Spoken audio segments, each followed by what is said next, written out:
justice for this murder and for all of the murders that have happened at the hands of the Minneapolis police. With indigenous brothers and indigenous sisters. I want to say Chi-miigwech, thank you very much to our governor, our lieutenant governor, this administration, the mayors of Minneapolis and St. Paul, all the others who are standing up for justice and trying to protect our communities.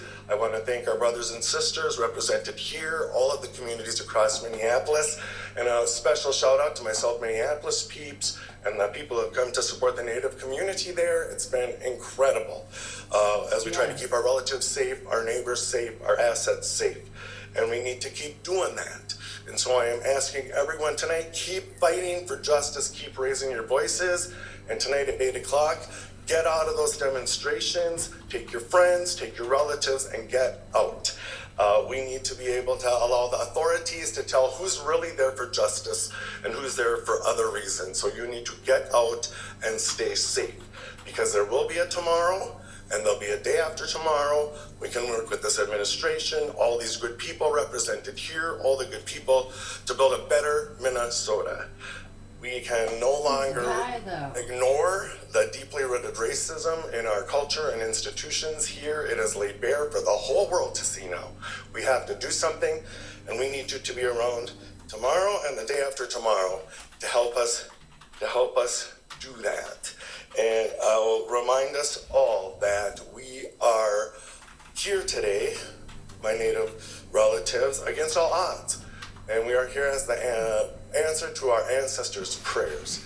And our ancestors would want us to be here to survive tonight, to go home, stay safe, take care of yourselves, take care of your families, take care of your communities, so we can bring the indigenous voice, the indigenous lens that will build a fairer and more equitable Minnesota. So please, my friends and relatives, 8 o'clock tonight, leave the demonstrations, go take care of community, take care of family, take care of yourself. Chi-miigwech. It is now my honor to introduce Lul Osman.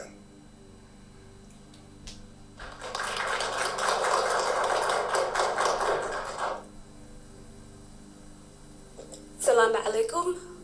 Good afternoon, everyone. My name is Lul Osman, and I'm from St. Paul. I grew up in St. Paul. I live in St. Paul. I spend majority of my time in St. Paul.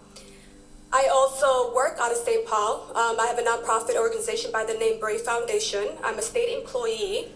So a lot of the work I do is in the Twin Cities. I wanted to start off by saying George's name, George Floyd. I don't want us to forget the purpose of coming together to protesting. I say Bob Crow. And I don't want these get him out. Agitators to distract us from our main mission. Our mission is to get these officers to be prosecuted. They have one, the DA, in custody. There's 3 more. We need those 3 more to be in custody. And what do we need? Why? As we watch our city being burned down, why can't we get them in custody now? We have to come together and find a solution. Why? Because we are realizing that if we're not burning our community, it's not us. It makes no sense for us to burn our community after witnessing our black man being murdered and killed by the people that we pay to protect and serve us. We have to give space to allow people to do their jobs and stay home tonight and honor the curfew. We can still be active. We can still be heard. We can still be fighting for justice. But we have to be strategizing and find solutions. We cannot keep allowing for our community to be demolished. It makes no sense for us not to protect our community, our assets.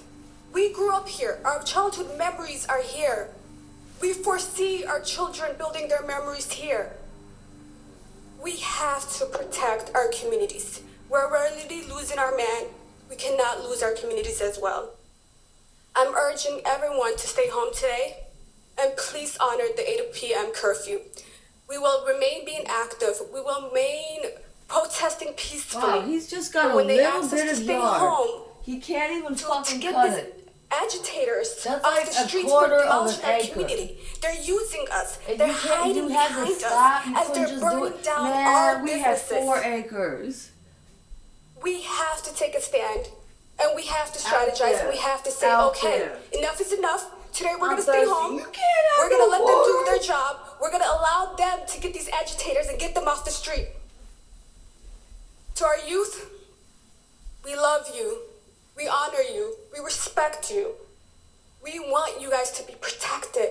We cannot afford to lose anyone else. We don't want any more innocent bystanders getting hurt. Please stay home. Please follow the curfew tonight.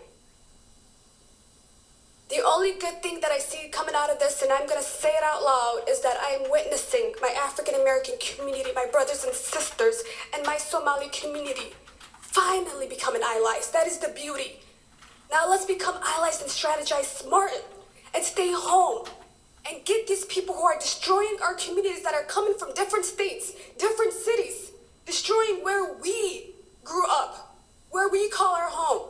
This is not fair. We cannot watch our brothers being murdered, and then on top of that, watch our communities being demolished, and then trying to blame us.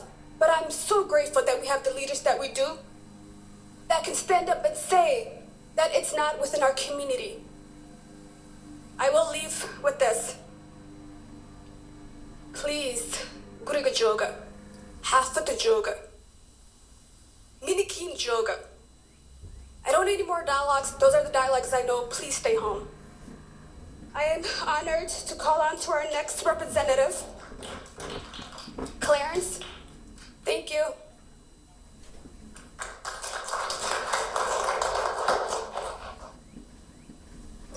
Good afternoon, everyone. My name is Clarence Castile. I am the uncle of Philando Castile and the director of the Philando Castile Relief Foundation. A wise man once said that protest and riot are the voices of the unheard. I have two examples of the unheard. One is Philando Castile. When he was pulled over by that St. Anthony police officer, the officer told him Don't say his name. to give him his license and insurance. And as he was reaching for his driver's license, the officer said, "Don't reach for it." Philando said, "I'm not reaching." The officer said again, "Don't reach for it." Philando said, "I'm not reaching." And the officer fired 7 times. The officer never heard him say, "I'm not reaching." Another example is George Floyd. George Floyd laid on the ground with an officer's knee in his neck. And that young man said, "I can't breathe." They do that all the time. He said, "I can't breathe." They're probably doing it And right the officer now. continued to have and apply pressure to his neck. George Floyd died because the officer did not hear him say, You know how many times "I had to can't walk- breathe." Riot and protest is needed sometime so that our state authorities, communities know what we're trying to say. Those victims who lose their lives because somebody doesn't hear them, it has to be said by someone else in a different way, a more stronger and a more powerful way. And that's through protesting and riots. It's not a good thing. We don't condone looting, burning, pillaging, things of that nature which destroy communities. We have to rebuild our community now. And all of these people out here, the young people who come to these, who's going and participating, looking at these riots, being a part of it, the looting and things like that, you have to know who you're with and who's doing these things, who's opening these doors. We can't be a part of that.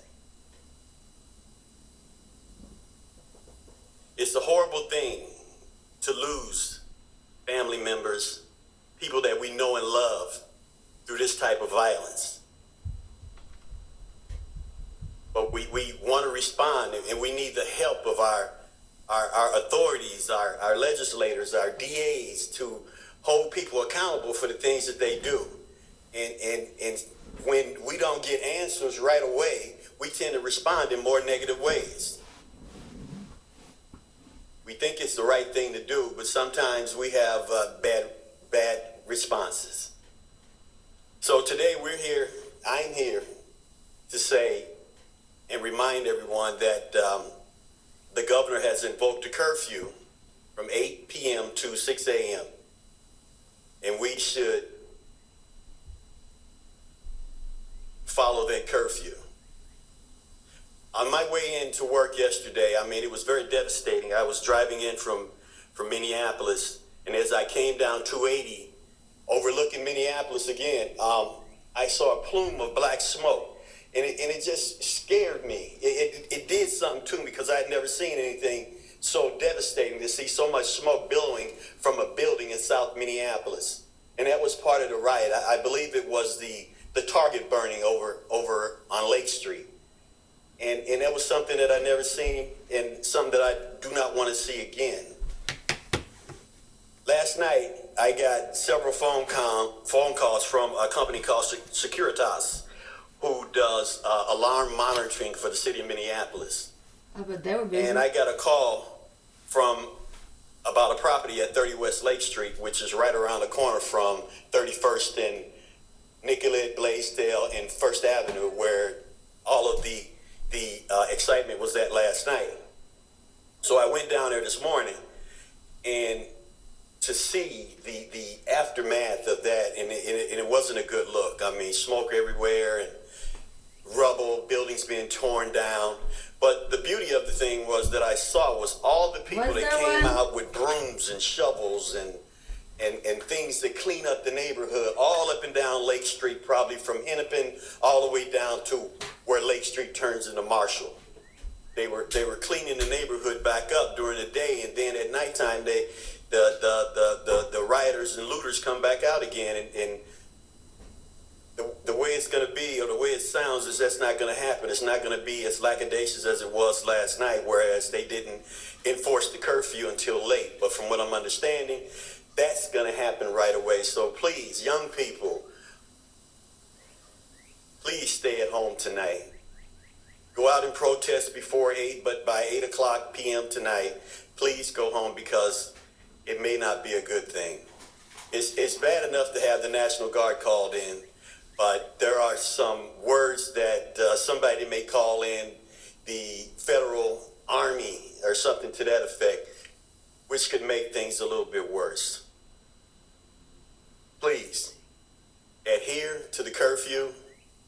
Thank you, and everyone, please be safe. Thank you.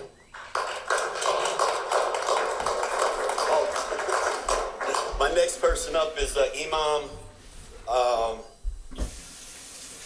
Sadama.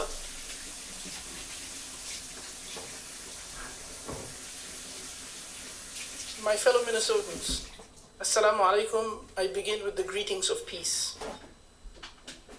This last week, we Minnesotans have seen the worst and the best of Minnesota on display.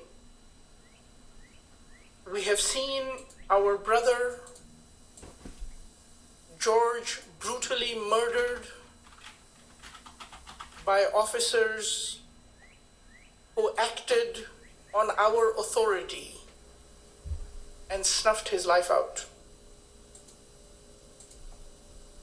We have also seen Minnesotans of all ethnicities, of all races, of all genders come together as one.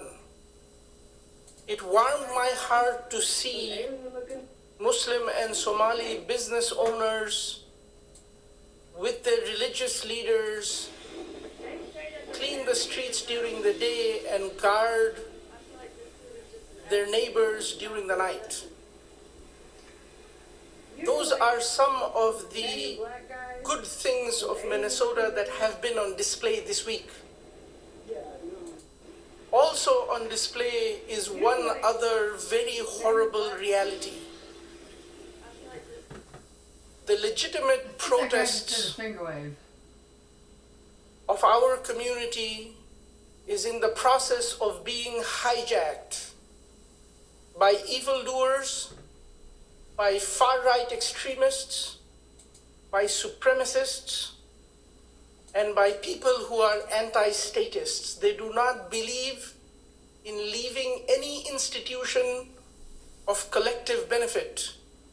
They seek to tear down and destroy everything and every institution that serves and benefits all of us. My brothers and sisters who are outraged in the streets, I beg to you, I appeal to you, do not allow these infiltrators to hijack our righteous protest. Do not allow them to commit acts of arson and hide among us, using our community as human shields to protect them from law enforcement. My fellow Minnesotans, all this outrage, all this angst is because one life was unjustly taken. Let us not enable the loss of any further lives. My brothers, my sisters, I beg you, we shall continue protesting during the day. We shall continue fighting the good fight during the day. But at 7 o'clock, we will stop. We will start turning back home so that by 8 o'clock, we are all home. This is needed so that our governor and the National Guard can restore law and order so that the safety of our communities can be guaranteed. And I promise you, we are not going away. We will continue the fight against structural racism. We will take this fight to the special session of the legislature. We will fight the good fight there. But let us not endanger any more lives. Let us honor the curfew and defend and protect Minnesotans. Thank you very much. Our next speaker is Bota Urabe.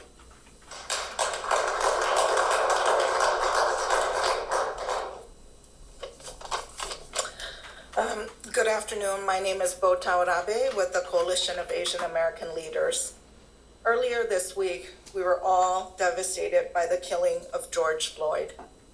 His death is a continuation of the long history of criminalization, dehumanization, and oppression of Black lives in this country.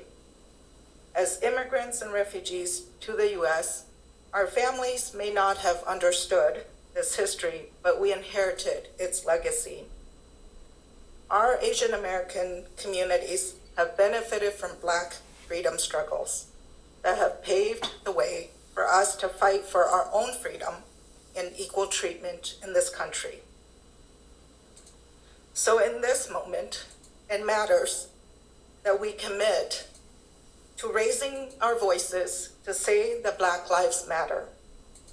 Today, I know that many of you have asked me whether you should join the protest, and I say yes. Join the protest. Be in unity to demand justice for George Floyd. You need to do that, and we should do that. It's important and it's necessary. Watching the destruction, though, of our Black and brown neighborhoods in the last 2 nights have been heartbreaking because already Black, Indigenous, Asian, Latinx communities were already suffering disproportionately from COVID-19. Our families and small businesses were already struggling. The health impacts on communities of color have been disproportionately high. And our family members have been disproportionately on the front lines of essential jobs. So I know that you're in pain. And this week, the witnessing of such disregard for life means that you feel it even more. So I want to encourage you to show up in unity at the protest, and then to honor the curfew and go home. You have heard so many leaders before me say why that is necessary. Our liberation is tied together, and I want us to stand united for Black lives this afternoon. but we can't watch another night of seeing our neighborhoods be destroyed. All the Asian businesses along University Avenue on the east side in South Minneapolis. I know it's going to take many more years for you to rebuild, but we are here with you. And for my young brothers and sisters, I know you are angry, and this is a moment where you want to show unity, but I urge you to do that and then to go home at 8 o'clock. That's why Trump ain't doing shit. Trump ain't doing shit because he's the one telling us. I want to call up Justin Terrell. Shut up. Let me shut up. Let me shut the fuck up.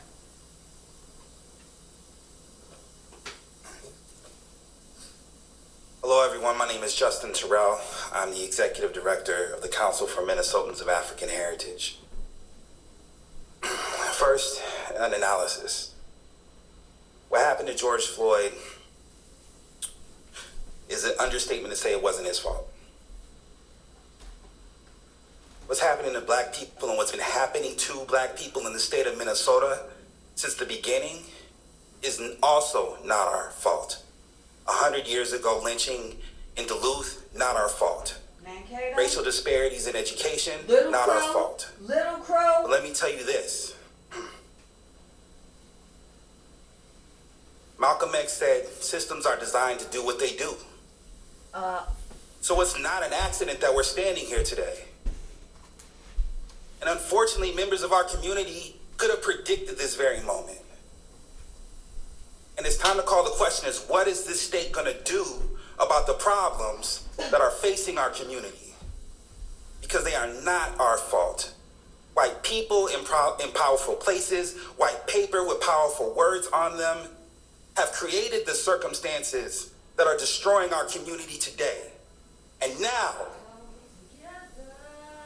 white people from other communities are coming into my community, our community, for some sort of perverse poetry, as if it wasn't bad enough already. Go home, now. The fascists on the planes coming, turn around. Shut down the airport. Don't let nobody out of there. My people are in the crosshairs of an ideological battle between anarchists and fascists. This is not the America that we have built with our blood, sweat, and tears.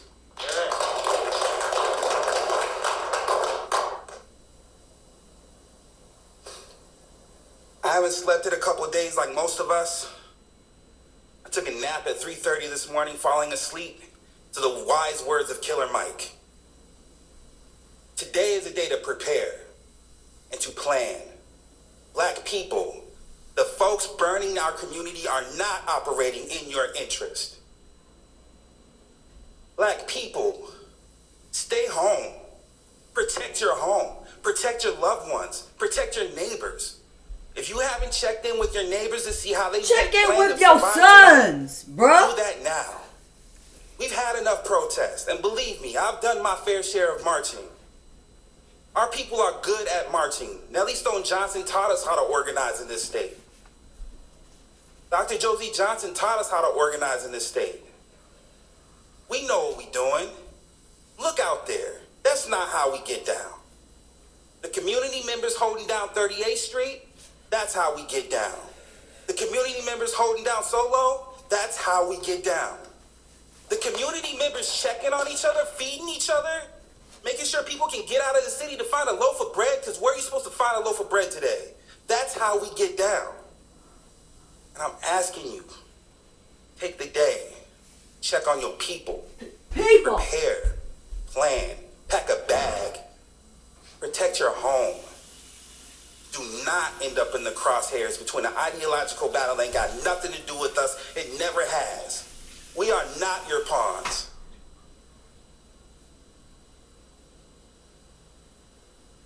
We have a lot of work to do. We have to reimagine the justice system. We have to reimagine every system. I love how because some every of the system white is people currently just failing had the black to act community. like they were sad. And it's not our fault. In doing They so, really had to work themselves up, put them pauses in there, we have a lot of work to do. put them pauses in. But today, Governor Walz, we need a champion in the prosecution seat He called on this you case. out. Someone the called community, you out. most of the community trust. Someone who I trust in Keith Ellison. We also need to look at labor reforms. Licensing. If you lose your job as a police officer for assaulting or killing somebody, please don't go work at another police department. And whatever we do, and I'll close with this, whatever we do, FBI, human rights, whatever we do, we need to take full action to ensure that we take a hard look at the organizations that perpetuate police violence in our community. I apologize. It's an emotional moment. My boys are at home playing with hearts full of love right now because they don't know what's going on. Do me a favor. Do us all a favor. On the other side of this, help me tell them a story about how black folks came together and led our state through this moment and cut all this other nonsense out. Thank you.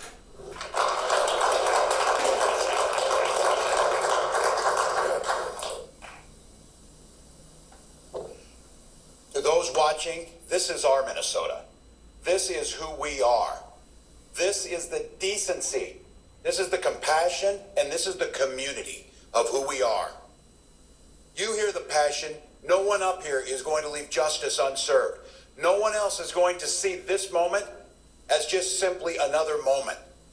As so many said, justice, justice, and there is work to do. What I ask you is your work today is go home tonight. Stay off the streets. The folks who are going to come tonight are going to take this as a call, as a challenge. They want nothing more than to see a community paralyzed and visions of anarchy and chaos and fear stretched across TV stations and newspapers around the world. We will not give it to them. It is going to be dangerous on the streets of Minneapolis and St. Paul.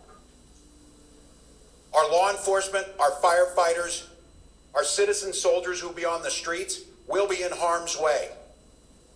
Many who witnessed things last night with improvised explosive devices and tactics that were reminiscent of Mogadishu and Baghdad. So I ask all of you tonight, use this as a moment to redefine of who we are. The message that the world saw here today is, this is a decent state. We are not perfect, but we stand together on shared values of decency, of inclusion, and that everybody gets an opportunity. So we've got work to do. We need to prepare this afternoon. I would be glad with the press is here to take a few questions, but I would ask our guests who are here and led by some of our clergy to gather us when this finishes to say a prayer for Minnesotans. But our press who stayed here, you've been patient. This is a message that needs to be heard. This is one that Minnesotans can be proud that this is what we reflect on the world. Please, press, if there's any questions or if we're out.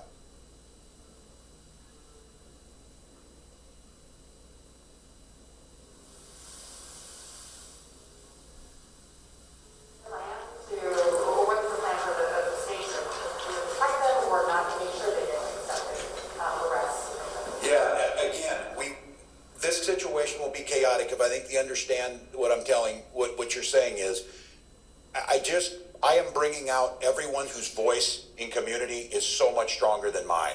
I'm bringing out lived experiences to tell people it is going to be incredibly dangerous. We have trained professionals out there, but the people that are there don't wear uniforms, don't play by rules, and don't share our values. They will intentionally create chaos. We will do our very best to preserve dignity, rule of law, but we have got to clear our streets. We cannot show a patience for people who care nothing about anything. So we will do the best we can as the governor of the state and as the point of Commander-in-Chief of the Minnesota National Guard and the State Patrol. It is my responsibility to make sure that they are trained and the mission is clear to them and to be executed.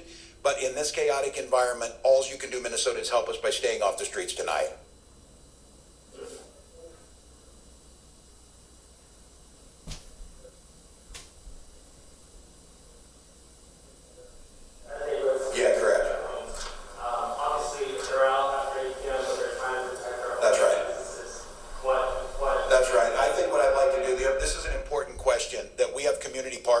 on with many of our legislators and community leaders who are saying, we know who people are. We can identify who's people in our community. We're standing out front protecting our things. We're patrolling our neighborhoods on this. Those things are being worked right now. I think what I'd like to do is I'm going to come in front of you again before we get either late afternoon. Thank you, Governor. I gotta go.